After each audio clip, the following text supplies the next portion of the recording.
दोस्तों, मार्च का महीना आपके जीवन में बहुत ही महत्वपूर्ण होता है फाइनेंशियल प्लानिंग और टैक्स प्लानिंग के टर्म्स में।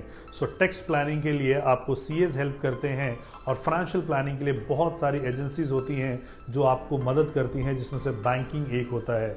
बहुत सारे फाइनेंशियल इंस्ट्रूमेंट्स अवेलेबल होते हैं, लाइक आप इंश्योरेंस में पैसा डाल सकते हो, यूलिप में पैसा डाल सकते हो, स्टॉक में डाल सकते हो, म्यूचुअल फंड, इसके अलावा रेकरिंग डिपॉजिट, किसान विकास पत्र, रियल एस्टेट। लेकिन सबसे ज़्यादा जो हिंदुस्तान में कहीं इन्वेस्टमेंट होता है किसी इंस्ट्रूमेंट में, वो एफडी में होता है।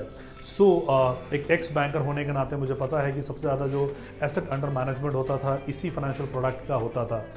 अभी जो लोग हैं, बहुत सारे लोग हैं, उनका सेंटिमेंट्स बहुत ख़राब है कि ईरान का इजराइल का वॉर चल रहा है, तो स्टॉक मार्केट में बहुत बड़ा इम्पैक्ट आया। स्टॉक मार्केट में इम्पैक्ट आ सकता है क्योंकि वो जो मार्केट है it is driven by sentiments, but real estate में कोई भी इम्पैक्ट नहीं आता है। और अगर एफडी में 6% का रिटर्न है तो रियल एस्टेट में 18% का रिटर्न है।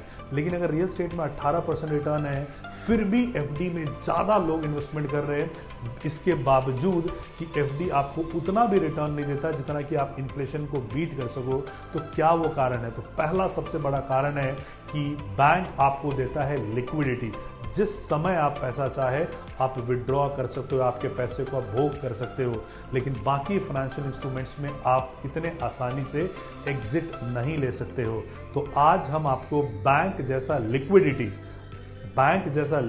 एंड रियल एस्टेट का प्रोडक्ट लेके आए हैं जो कि 18% का रिटर्न देता है और जब चाहे आप इसको निकाल सकते हो। तो हिंदुस्तान के एक बहुत बड़े डेवलपर नॉर्थ इंडिया के हैं, लिस्टेड कंपनी है, बीएसई और एनएसई में 18% का आपको रिटर्न दे रहे हैं अपने प्रॉपर्टी पे with bank guarantee and buy back. Let us suppose आप कोई प्रॉपर्टी खरीदते हो, 40 लाख रुपीस की मिनिमम इन्वेस्टमेंट है, इस प्रॉपर्टी को आप लेते हो।